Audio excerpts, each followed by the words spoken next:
What's up, you guys? Welcome back to Wide Body Nation for Corvette Conversations, episode number 3. We have Luis here, who is a leadership expert and coach, as well as a real estate investor. Luis, welcome. Hey, thanks, Adam. Thanks for having me on. How do you like the Corvette so far? Love it. Love it. So Luis has driven my other Corvette, and this one is a lot different, so he's been getting familiar with it. But Luis, can you tell us a little bit about your history with the Army, and then moving into kind of the the passive income, residual income conversation? Yeah, so thanks again for having me in this opportunity. So I was in the Army for 25 years, retired as a colonel 2.5 years ago. I love serving my country, and then I moved into the full-time as a leadership expert and coach, using my experience and expertise from the Army, put it over to the civilian world, but also my eyes were open to this amazing entrepreneurial world of residual income and how to build that through different means, specifically through real estate investment properties, and using different vehicles to acquire those so that my wife and I can achieve our financial freedom line and be able to do whatever we want to do, whenever, with whomever we want to do. Okay, so that I think a lot of people are moderately familiar with the real estate investing, but kind of the X and the O's on how to get from not being a real estate investor to a very successful one is something that we could probably dive into. How do you think the transition was, like, using all that leadership experience that you had, going from wearing the military uniform to still talking leadership, but you're no longer in, so it's kind of different, right? Yeah, no, and I'll tell you, it's a mindset deal. Discipline and mindset is one thing I've learned a lot about in the military.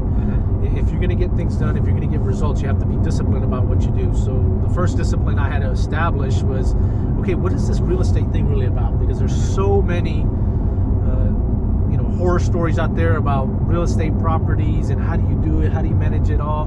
For me, I had to come to grips and realization that I wanted to buy and hold single family homes, turnkey properties. Okay. I'm not a flipper.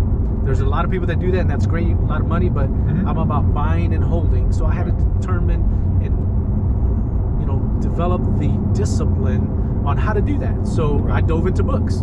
I'm a learner. I love learning and reading. So the first book that I read was Robert Kiyosaki's Rich Dad Poor Dad. Oh yeah, gotta do that one. Come on, right? Yeah. And it's like, how come nobody showed me this 20-some years ago, right? And so I got into that one. So I'm like, okay, this changes my mindset on. It's something as simple as not we can't afford this, is how can we afford this? Yeah. How can we do this vacation or that vacation? And all my life I've been very disciplined with budgeting and the basics. Right. But this took me to a different level. And then I also started reading a lot of Kim Butler's books about, the myths of real estate investing, the myths about whole life insurance policies, and a lot of folks that don't necessarily like them, but I wanted to learn for myself. So the discipline was about learning for myself and getting to know the basics of the real estate investment world. So that was the first piece. The second piece is relationships. Life is about relationships and communication. So I had to find the right people that could help me further along this endeavor. And so I found a great friend of mine here in town, Larry Krieg, who owns real estate properties and does some things, and he taught me a lot more about it. In fact, he was the one that got me started on my first real estate property. And he manages and he manages my first real estate property. Nice. So he gave me a great start and standard for all that, set a high standard. Then I met a couple of other good friends that have become my financial advisors. Why? Because now I'm going to start building a real estate portfolio, and I need to learn all the ins and outs, the big portions of the money. Where are we at? Where do I want to go? And so I took it a little bit at a time by building this small team of what I call my financial advisory council, if you will, to help me with that, because I wanted to learn from the best. I wanted to learn, and I know there's plenty to learn, and that just was the first step into a future of building that portfolio.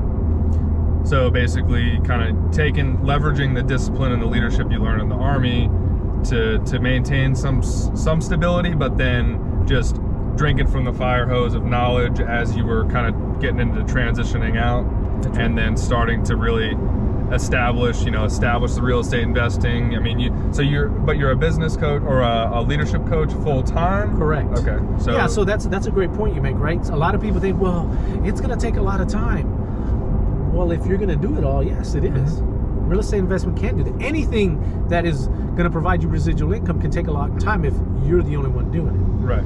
So you mentioned, so I'm a leadership coach and expert as well, where with my company Solutions 21, I help companies develop their emerging and future leaders. Right. Well, that's a full-time job. Yep. But I wanted the real estate investment to be the residual income, to fund the vacations, to fund my family's giving to others, right. to fund things that we wanted to do in the time that we wanted to do them in. So I had to find a way to do that real estate investment where it really was on the side with systems and processes that would almost go in cruise control after I had initially set them up. Right. So spend a couple hours here, a couple hours there every week, or whatever it may be on the front end, to where it just becomes kind of a maintenance item down the road, where then you're getting into the passive income, where, as you call it, residual. Correct. But most things are never truly passive, because you're either putting in money, time, or some other type of effort, which is active. I mean, even money is a conversion of your time and your energy into value. So what I like to call time, talents, treasures. Okay. Right. So it's going to cost. Right. It's going to cost you something. That's right. And you just have to figure out what you're willing to invest. Right. Count the cost of what you're about to do. So a lot of my time initially was spent on just getting to know about that real estate investment system. What were the myths out there? What were the horror stories, and were they valid? Does this fit my niche and what my family and I wanted to do for the future? And it absolutely did. In fact, I found out so much more on how I could build that residual income using high cash value whole life insurance policies. Right. Which, oh, by the way, is over 150 plus year old system. Right. That somehow not a lot of people know about. That's right. That's right. So I started learning what Kim Butler puts out there, the Vreeland Capital Group folks put out there, just a lot of different cash flow tactics and things like that. Because one thing I have learned about residual income is cash is not king, cash flow is king. Right. Monthly cash flow. So my wife Lori and I, we had to determine, okay, what is our financial freedom line? A lot of people might say, okay, what's a financial freedom line? What is that? So the basic end of it is, what are our operating expenses every month? Right.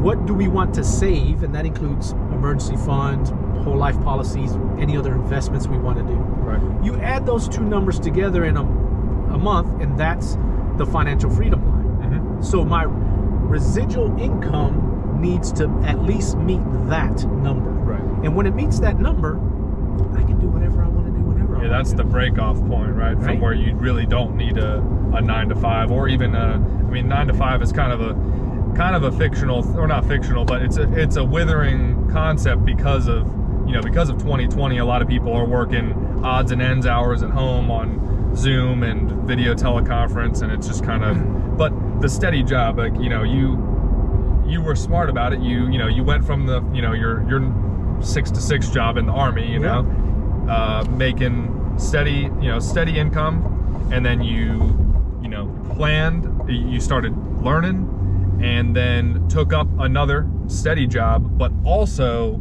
invested a lot of your time and money outside of your steady job, your still current job, in order to start building that framework that's going to allow you to gain your full financial freedom. Is that correct? And look, and I'm sure your viewers understand this, but there are no quick schemes. No, there's nothing quick.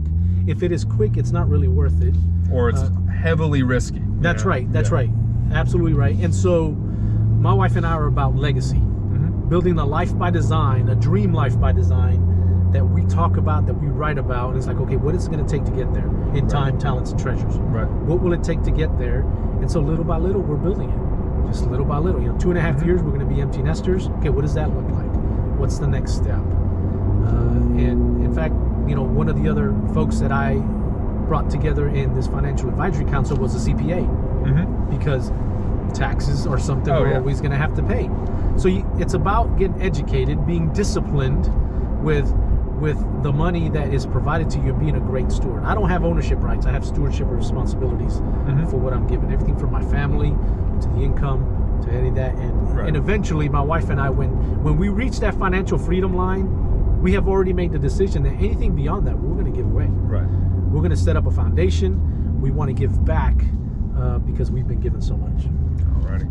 We got a 2020 competitor over there. We got the 2020 Supra staring us down at the intersection, and then we got the 2020 Corvette that we're in right now. So I've owned both. I would say the 2020 Corvette will eat the Supra's lunch, although the Supra is a cool car. So, as far as some tangible things that that the audience can take away, what some people are out there, they're saying I have $5,000 ready to invest, that they want to become passive income. What are your opinions, or what are some tactics that you would recommend them doing with that money? Yeah, great question. First and foremost, you got to know yourself. What are your strengths and weaknesses, especially when it comes to wealth building and money?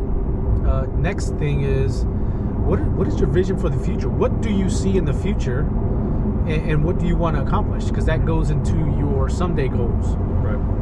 And I think one thing we were just talking about is a great book, The One Thing by Gary Keller, that helps you through a system to establish those someday goals and figure out that one thing that you really want to focus on. Because you don't want to be all over the place. You want to be focused. And so when some capital of that amount comes in, what do you really want to do with it? Does it make sense to pour into some investment, or is it a better thing to pour into yourself? Right. Self-improvement, self-leadership, self-care is absolutely exponentially more valuable than in anything else you're going to pour into it. So think of those terms. Know yourself. What's your future vision?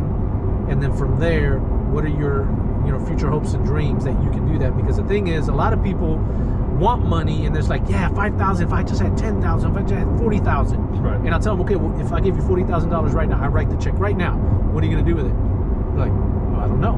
It's because they don't know. Right. They're not educating themselves and preparing for themselves, so when the opportunity does come, they know what to do with it. And that's the key thing. Educate yourself, develop yourself, so that when the opportunities come, you're ready to act and make a decision. Okay, so kind of you have to be ready for the opportunities to happen, to actually be able to do good with that for your goals. And if you don't even have, it doesn't have to necessarily be like a goal at this specific date, at this specific time, I'll have this down to the cents, but like lofty and relatively measurable, achievable goals, right? Yeah, so I say if your goals don't scare you, they're not big enough. Right.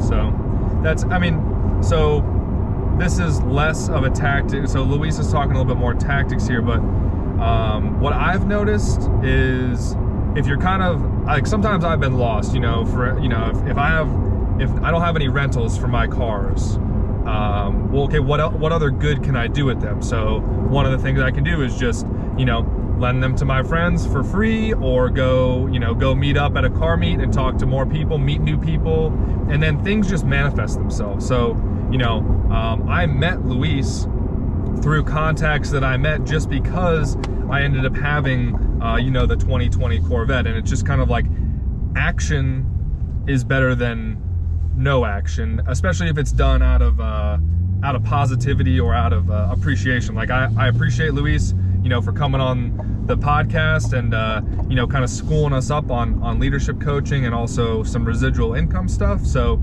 if you guys still aren't really clear on what to do with either your money or time, maybe just go do something positive with what you love, whether it's cars, photography, investing or volunteering. I know it's kind of hard to volunteer right now in 2020. There's a lot of like little red tape around it because of obvious reasons, the whole wear a mask issue and all that stuff. But positive stuff usually pays itself back. I'm sure you've seen kind of the just like general giving, whether it is, like actual philanthropy or volunteering, or if it's just sharing what you have, Absolutely. And one thing, along the lines of self-development too, great Jim Rohn, the late Jim Rohn, used to say, don't let your learning lead to knowledge. Let your learning lead to action. Okay. That's kind of the curse of creativity almost, where you have all of this knowledge, but you actually don't do anything with it. You're just sitting here absorbing all the knowledge. At some point, we got to get out there and do something, That's right?